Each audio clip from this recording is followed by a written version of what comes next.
What's going on, everyone? Today we're going to be talking about the top things to do in Hunterdon County, New Jersey.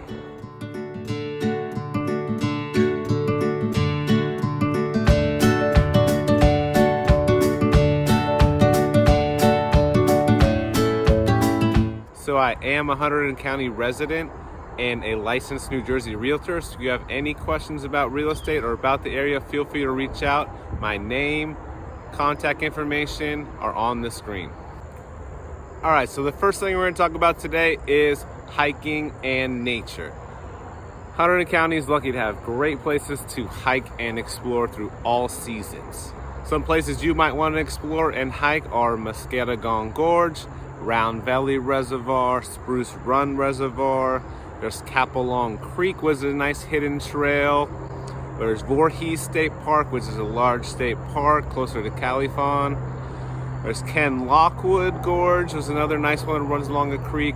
And there's also the Columbia Trail, which is great for biking and exploring. There's also the railroad trails that are connected, and they head all the way along the Delaware River towards Pennsylvania. So you can take out your bikes on that one and ride along a trail and go town to town. Another great thing to do is explore some farms and do some apple picking, pumpkin picking, maybe hit some hay rides, maybe do a corn maze. They got all these other animals to feed and to pet at certain farms. Or we have Schaefer Farm, we have Melickstown Farm, which also has some good cider you can get. There is West Portal, Phillips Farm, and Country Fresh Farm. I would check their websites or call ahead to see about their hours and what kind of activities they have going on at the time. This next thing is a little pricier to do, but could be well worth it for the views. This would be taking a hot air balloon ride. There's a few different companies that do these tours, and they'll put you up. They'll have a champagne dinner when you come down. So the prices run about $7.50 for a two-person ride, but you get to go up in the air for an hour and get all the views of Hunterdon County.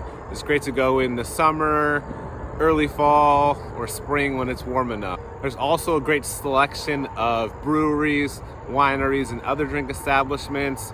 Some of the favorite ones of mine are Sunken Silo Brewing in Lebanon. There's Conclave Brewing and Lone Eagle Brewing out in Flemington.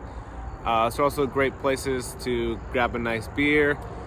There's Skunktown Distillery, which is right near Lone Eagle, so you can do both in one day, which is nice, and that ties into the Flemington area, which we'll get into later. There's also Beneduce Winery. I hope I pronounced that correctly. Not my strongest suit always. And then lastly, there is Ironbound Cider. This is one of my favorites. Ironbound Cider has great food. They harvest a lot of their their produce there on site. And they have a good selection of ciders that you can taste there, take home, enjoy some live music, and just take in some views while you're out for a date night or just a nice evening. Of course, with these places, you can check for special events going on. They have Oktoberfest events, live music. Some of them have karaoke nights, trivia nights. This adds a little funk and flavor to your evening night. So go ahead and check out their calendars, support some local businesses, and take in some good drinks and some good times. One small town you have to visit is Frenchtown, New Jersey. Frenchtown is situated right on the Delaware River on the border with Pennsylvania and New Jersey. In Frenchtown, you'll find lots of great shops, food, restaurants. They also have a lot of cool events that go on throughout the year. They have a Bastille Day celebration, which ties into Frenchtown. Bastille Day was a big day that kind of was a turning point in the French Revolution. Won't bore you with a history lesson. There's a River Fest, so they have tons of live music, events, and all kinds of stuff in the town. It's probably one of their biggest days. Another thing you can do is you can go from Milford and float down to Frenchtown. It's about an hour, 2-long float. You can do a tour, or you can bring your own river float, park in Milford, park in Frenchtown, float down from Milford down to Frenchtown, have lunch when you get down there. Quite the adventure. I was just bringing a paddle, life jackets, and a good float, but a heck of a free time on a summer day.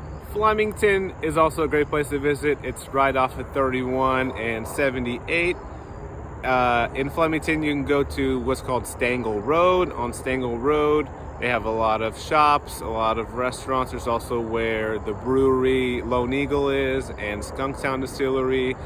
One of their big events is their tomato, corn, and beer festival, which happens every year in August. It's a cool event. We could try local eateries, breweries, and shop local. They also have a pumpkin train ride you can take. There's a train station right there, and it takes you on a little train ride to a Hunterdon County pumpkin farm. And then one of the big attractions too is they do like a Christmas train ride, sort of like the Polar Express. You get on, you get some hot cocoa, they take you out to a Christmas tree thing, you get to meet Santa and all that. Highly recommend going to Flemington and visiting Stangl Road. You knew I couldn't make a video talking about what to do in Hunterdon County and not talk about visiting Clinton. So to visit Clinton, you can go get some good food, lots of good restaurants along the way, 2 great coffee shops. I can't decide which one's better. You decide for yourself. There's a yogurt shop, ice cream shop. We just got a new taqueria. Tons of great things to do in Clinton. Throughout the year, there's events at the Red Mill. They have haunted kind of scary fest you can go to at nighttime. They also have a kid-friendly one on weekends during the daytime. Check for special times for that, but something cool that you can take all ages to. There's also Dickens Day, which is kind of like a retro day. They have horse and carriage, people dressed up like the George Washington days. We have the Winter Village, which also happens at the Red Mill. During this time, you can purchase items from local vendors, tons of cool like cutting boards, custom, different tea towels, all things you could think of. So great place to get some Christmas presents. Finally, there is a Christmas parade that happens every year in early December, right after Thanksgiving. So there's a Santa. They have like a parade with different floats that are decorated when they light the star. So this is a cool community event to come out to. Get there early, be ready to walk for some parking, bring your mittens and hot cocoa. That's it for today, folks. Thank you for listening in and watching. If you have any questions, feel free to reach out. And once again, have a super awesome, stupendous day. Peace out.